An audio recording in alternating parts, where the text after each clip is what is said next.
masa mari sih manga sih jauh aja le di bahasa Inggris nong ning betuan coba con đi không gì đấy ยากระเตี้ยกันที่หัวเลยที่ปัจจัยนี่นั่ง bên bắc chơi đi bên điจะไปเลยก็thay vì bay bây giờ đi dân dân nan đây thì thay vìจะไปbây giờ điโม่ไอ้จะว่าขยันขึ้นเลย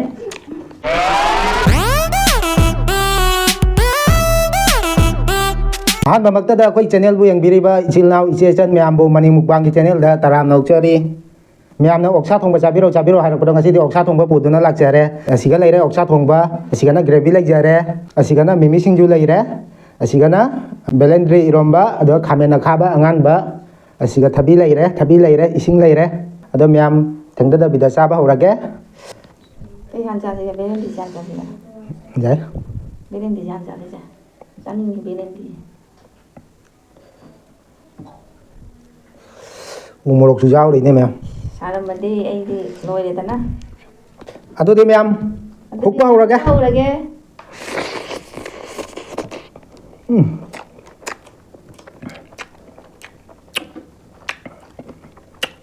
Pok makong.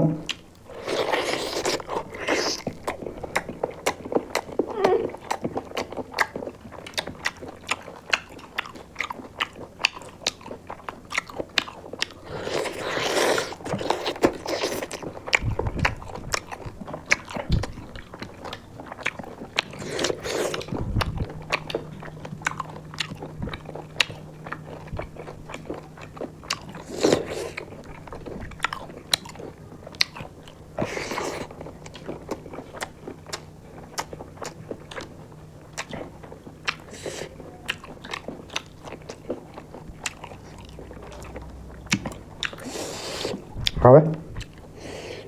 Mẹ, bên em nghỉ tôi chỉ ra tôi lấy khăn san rồi ấy quên mà sao mà đi hiện mà ngao chứ đâu ấy ra lên thì phải xoay lên trong nông ninh bây giờ Ada bir lòng nó khai là tua là cái cuộc chơi rồi. đi lòng tôi rồi đấy ông muốn tân đi thân là đầm nông ninh bây giờ này mà sao mà ngao thì đâu quay sao bên gầm để lấy vào được. Vào đấy em.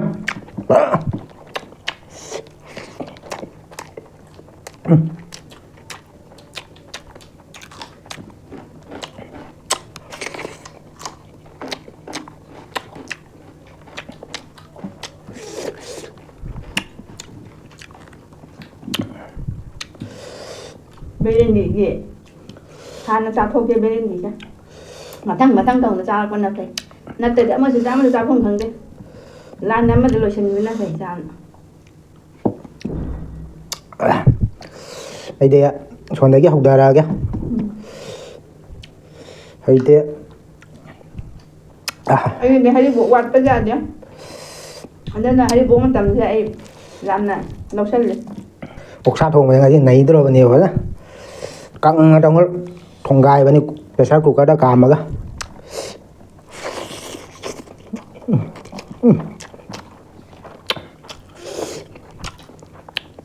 Mẹ chân ông gì mà hao thì tôi ngàn mình này có chân ông mà cũng kia.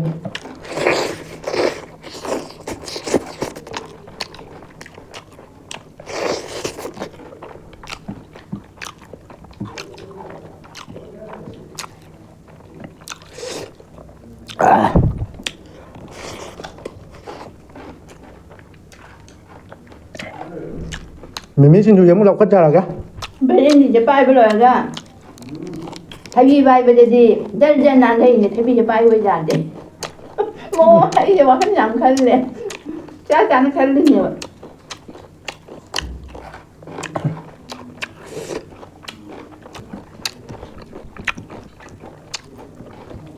Hào đấy, mình xin chú giống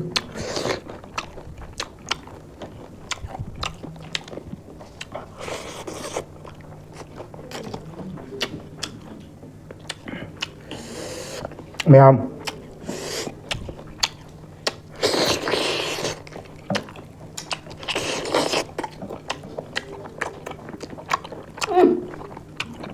Con đi cũng không gì đấy anh nói ấy con mà chơi hấp mà bỏ này ya cái chơi cái này năng gì bỏ rồi ra cái chơi thay rồi bây giờ hay là cái gì ra นี่หายหน้าเลยนี่นกหน้าก็เกลี่ยไปสิอ่ะ ยากระเตะกันที่หัวเลยที่ปัจจุบันนี่นั่ง ไม่ปักใจนี่หายเลยปะจ๊ะเด็กกับเมียนตัวแบบนี้นี่ขนาดนุ่งไงเลยนี่หาเราเลยเอ๊ะแล้วเป็นยัง น้องมันอะมาดูจอร์มีละไอ้น้องเนี่ยมาดูเดี๋ยวฮับแต่เป็นมาตู้ของตอนนี้ฮับเดี๋ยว จ้า ไปเด้อ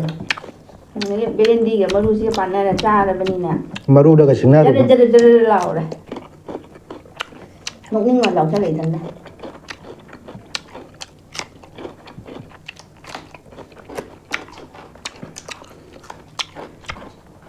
มาดูเดี๋ยวชิงหน้าแล้วกันนะเดี๋ยว การนั่นเนี่ย นั่งแย่มั่งมาดูอีนี่พวกมาคงอย่างนี้บ้านไหนดีจ้ะก็ดีให้เลยนี่นั่งเดี๋ยวมาคงอยู่เจ้าเดินอ่ะ บอกคงมาเตียนขับไปไม่ถึงเรื่องน่ะ โอ้ยมาเจ็บตัวนี้นะ เดินเนี่ยจ้ะจะช่วงพวกเราดิ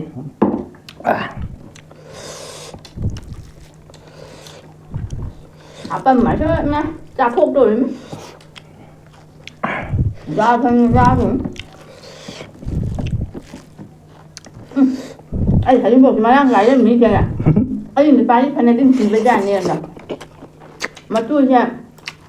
thấy được có ba miền nha trăng thì trăng của hạt pyramid này anh em mới trăng đâu rồi mà này thấy được ta thôi kia được đấy cha bên bằng hình này cha để đi ra đây để bằng hình này tại vì mình đã cha bây giờ su bây giờ cái mình mà không tay nào giết các bạn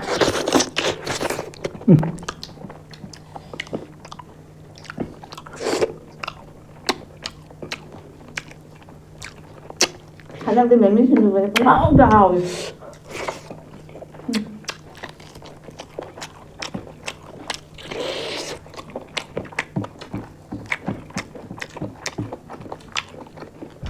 thì cái đây ba mình bấm mình à hôm mẹ mình mới xin được mình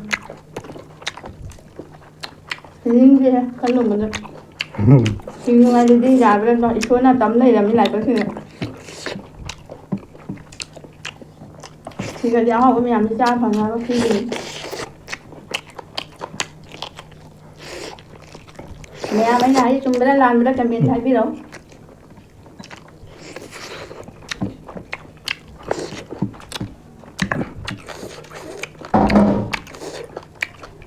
quay muốn giờ muốn cầm này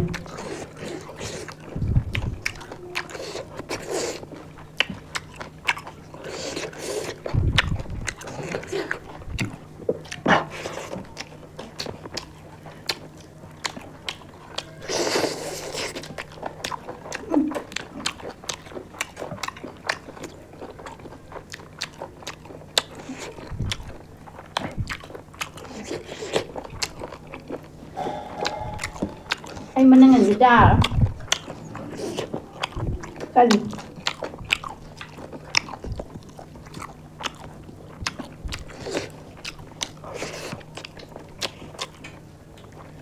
mà nó ăn cái được con đi nào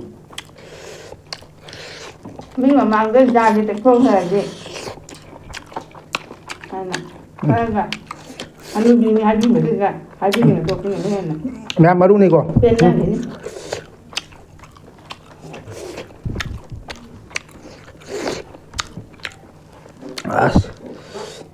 hai bữa mang rồi cho hành đi ôi là tươi vậyถ้าพี่เนี่ยร้านจับจำหน้าตรงนะมาลิสต์เราความยันแล้วอะ cái chậm nhau à nhưng cho hỏi một bằng rồi hơn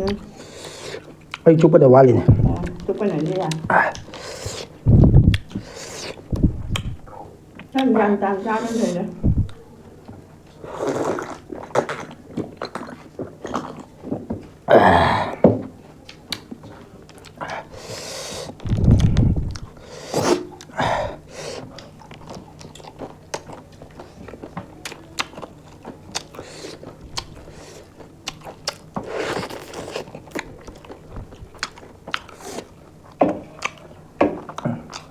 mẹ ăn cho mẹ ăn thôi dùng để thả ra bên nhà cứ đặt cái hết bên ra vào phần ra đấy cái đó nè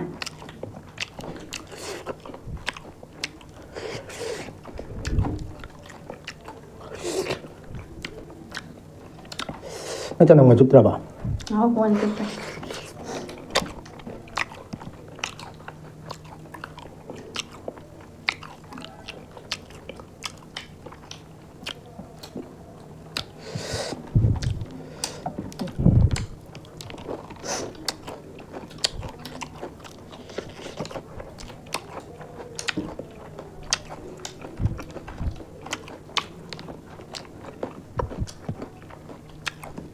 ôi chạc thì đã lùi rồi nè mà sẽ lùi rồi nè mà chạc thì nó ngay rồi nè sao từ lúc quần thì nó nằm xa ra rồi kìa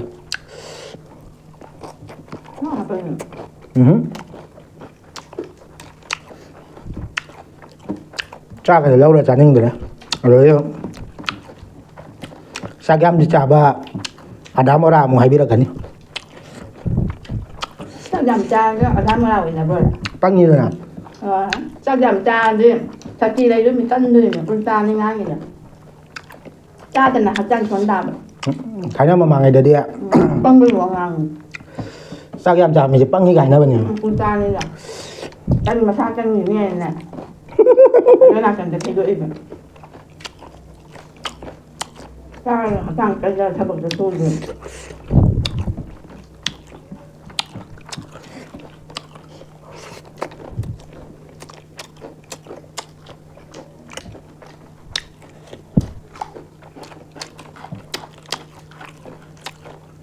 mẹ làm đi tập tập lên sân kìa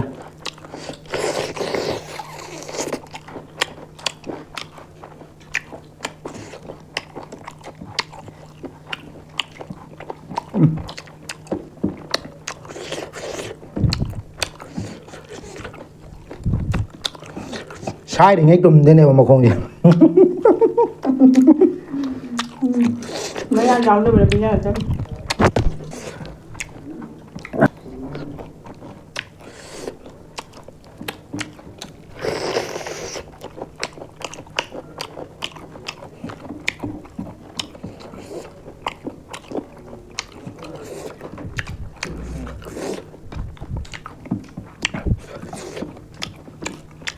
Asi maru jadi ya cangang banget tau berapa tak ada nih kalian oh ganda hanya jangan beri ganda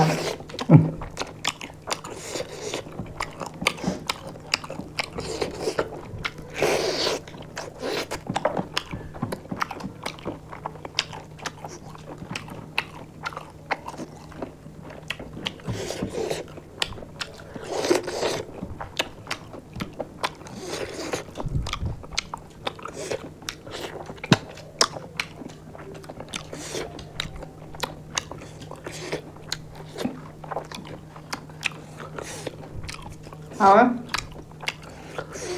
mình mới xin hào ấy anh mimi singju lah nada mami singju lah thằng đẹp đó anh cái sao hả hey mem mami singju jatuh dia dah itu dia mami cho năm chục cái kìa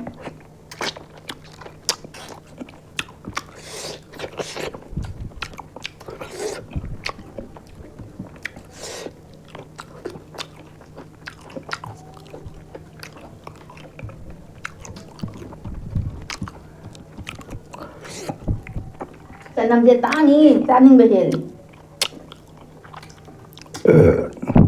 cái gì đâu không được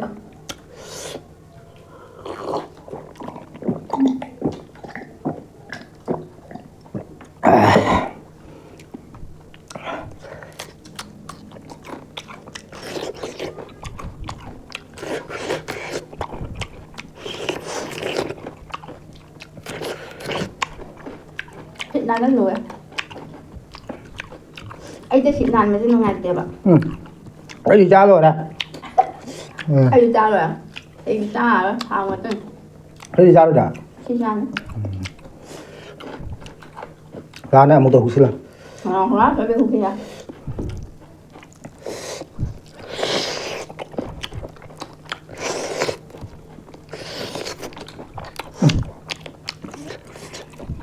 ไม่ผิดอะไรเลย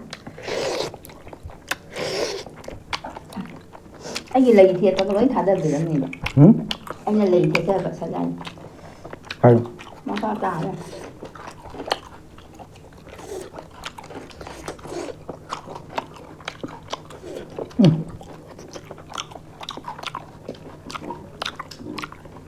Ngarang naan nga siga omsak ni ulang marami ingolon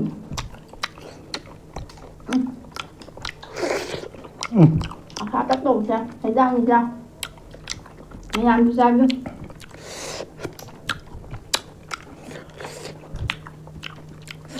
akha ba siya tin gang lại mà chứ lỗi gì rồi ra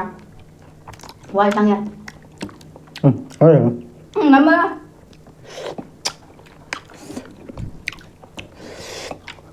liếm rồi à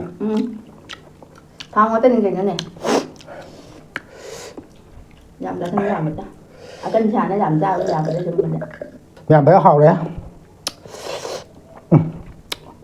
ra đó nó chẳng cái gì thấp chân mà ra phúc sẽ nung thì đó mẹ ấy cái đi xin nào đấy đó coi cái Hanobi cái đi khai lấy học đấy chị ạ ấy Hanubi rồi mình nói là Hanuba hay ta đấy nè các cậu kia xem Hanuba cậu này nói chưa ấy đi xin nào đấy mẹ mà Hanuba cái ôi đinh đi ra nè ấy Hanubi rồi mà Hanuba ôi ta bên nè mẹ mấy cái đi xin nào đấy sao bao giờ rồi nó mà chị ạ Belendri khá tăng lên mẹ đó mà cái xin lỗi đấy mà tôi mà không được lên mẹ mấy gì mà tại sao sao lại có cái gì mẹ na khoi video san ngoài bị bata cái like mà chào nằm sang bị ramo aduga khoi channel channel bo phang bị channel sina subscribe tàu bị ramo aduga sa ba su loi banina mẹ